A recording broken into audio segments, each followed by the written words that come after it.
ಒಂದು breaking news ಇದೆ, ಏನು ಅಂತ ನೋಡೋಣ ಬನ್ನಿ. ಧರ್ಮಸ್ಥಳದಲ್ಲಿ ಮಹಾಮಸ್ತಕಾಭಿಷೇಕಕ್ಕೆ ಹಾಕಿದ್ದಂತಹ ಪೆಂಡಾಲ್ ಕುಸಿತವಾಗಿದೆ. ಅಮೃತ ವರ್ಷಿಣಿ ಸಭಾಂಗಣದಲ್ಲಿ ಹಾಕಲಾಗಿತ್ತು ಈ ಪೆಂಡಾಲನ್ನು.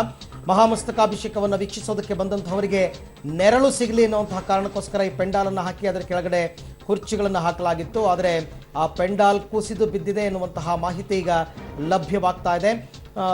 ಅಂದರೆ ಸಣ್ಣ ಪುಟ್ಟ ಪೆಂಡಾಲ್ಗಳಲ್ಲ, ಯಾಕೆಂದರೆ ದೊಡ್ಡ ದೊಡ್ಡ ಕಾರ್ಯಕ್ರಮಗಳಲ್ಲಿ ಭಾರಿ ದೊಡ್ಡ ಪೆಂಡಾಲ್ಗಳನ್ನು ಹಾಕಲಾಗಿರುತ್ತೆ. ಆದರೆ ಗಾಳಿಯ ಝಳದಿಂದ ಬಹುತೇಕ ಅಥವಾ ಭದ್ರವಾಗಿ ಕಟ್ಟಿರಲಿಲ್ಲ ಅಂತ ಅನಿಸುತ್ತೆ. ಈಗ ಪೆಂಡಾಲ್ ಕುಸಿದು ಬಿದ್ದಿದೆ.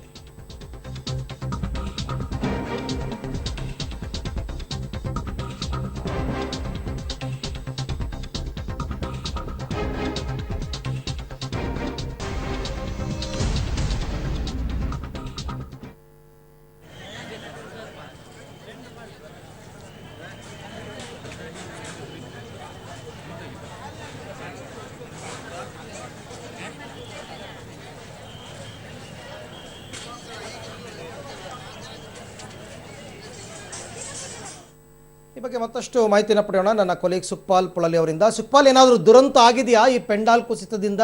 ಹೇಗಾಯ್ತು ಇದು ಘಟನೆ? ಅರವಿಂದ್, ಸಣ್ಣ ಪುಟ್ಟ ಗಾಯಗಳಾಗಿರುವಂತದ್ದು ಅಲ್ಲಿರುವಂತಹ ಭಕ್ತಾದಿಗಳಿಗೆ, ಅದು ಬಿಟ್ರೆ ಬೇರೆ ಯಾವುದೇ ರೀತಿಯಾದಂತ ತೊಂದರೆಗಳಾಗಿಲ್ಲ. ಆದ್ರೆ ಈ ಒಂದು ದುರಂತ ಸಂಜೆ ವೇಳೆ ನಡೆದಿದ್ರೆ ಬಹಳ ದೊಡ್ಡ ದುರಂತ ಆಗ್ತಾ ಇತ್ತು. ಯಾಕಂತ ಹೇಳಿದ್ರೆ ಇದೇ ವೇದಿಕೆಯಲ್ಲಿ ಈ ಪೆಂಡಾಲ್ ಏನ್ ಬಿದ್ದಿದೆ ಅದೇ ಸಭಾಂಗಣದಲ್ಲಿ ದೊಡ್ಡ ಮಟ್ಟದ ಕಾರ್ಯಕ್ರಮಗಳು ನಡೀತಾ ಇತ್ತು. ಪಂಚಮಹಾವೈಭವ ಅನ್ನುವಂತ ಕಾರ್ಯಕ್ರಮ ಪ್ರತಿದಿನ ಸಂಜೆ ನಡೀತಾ ಇತ್ತು. ಸಾವಿರಾರು ಸಂಖ್ಯೆಯಲ್ಲಿ ಈ ಒಂದು ಪೆಂಡಾಲ್ ಕಟ್ಟಿದ ಸಭಾಂಗಣ ಏನಿದೆ ಅದರಲ್ಲಿ ಜನ ಇರ್ತಾ ಇದ್ರು. ಆದ್ರೆ ಈಗ ಮಧ್ಯಾಹ್ನದ ವೇಳೆಗೆ ಇದು ಬಿದ್ದಿರೋದ್ರಿಂದ ಅಲ್ಲಿ ಹೆಚ್ಚಿನ ಜನರು ಇರ್ಲಿಲ್ಲ.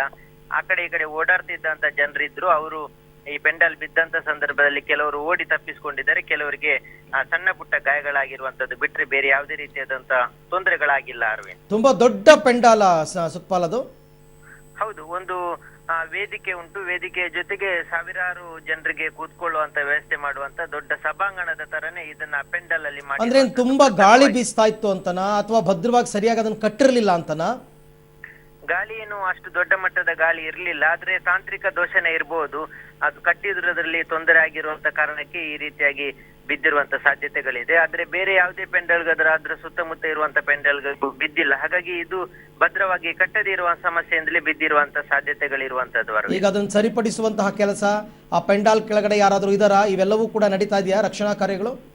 ಹೌದು, ತಕ್ಷಣಕ್ಕೆ ಅಲ್ಲಿದ್ದಂತ ಅಗ್ನಿಶಾಮಕ ದಳದವರು ಕಾರ್ಯಾಚರಣೆ ಮಾಡಿದ್ದಾರೆ. ಮೊನ್ನೆಯಿಂದಲೂ ಆರಂಭದ ದಿನಗಳಿಂದಲೂ ಅಲ್ಲಿ ಅಗ್ನಿಶಾಮಕ ದಳ, ಪೊಲೀಸರು ಮತ್ತೆ ರಕ್ಷಣಾ ಕಾರ್ಯ ಎಲ್ಲ ತಂಡಗಳು ಇರುವಂತದ್ದು. ಹಾಗಾಗಿ ಅವರು ತಕ್ಷಣ ಕಾರ್ಯಪ್ರವೃತ್ತರಾಗಿದ್ದಾರೆ.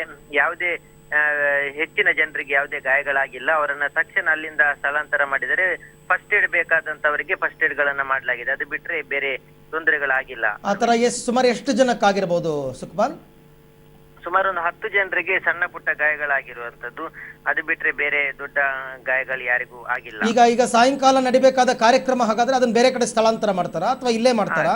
ಖಂಡಿತ ಬೇರೆ ಕಡೆಗೆ ಸ್ಥಳಾಂತರಿಸಬೇಕಾಗುತ್ತೆ. ಇದು ದೊಡ್ಡ ಮಟ್ಟದ ಪೆಂಡಲ್ ಆಗಿತ್ತು. ಹೆಚ್ಚಿನ ಸುಮಾರು 1000ಕ್ಕೂ ಅಧಿಕ ಜನರು ಇದರಲ್ಲಿ ಆಸೀನರಾಗುವಂತ ಸಭಾಂಗಣ ಆಗಿತ್ತು. ಆದ್ರೆ ಈಗ ಬೇರೆ ಕಡೆಗೆ ಅದನ್ನ ಸ್ಥಳಾಂತರಿಸುವಂತ ಸಾಧ್ಯತೆಗಳಿದೆ. ಓಕೆ, ಥ್ಯಾಂಕ್ ಯು ಸುಕ್ಪಾಲ್, ತಮ್ಮೆಲ್ಲ ಮಾಹಿತಿಗಾಗಿ ಧನ್ಯವಾದ.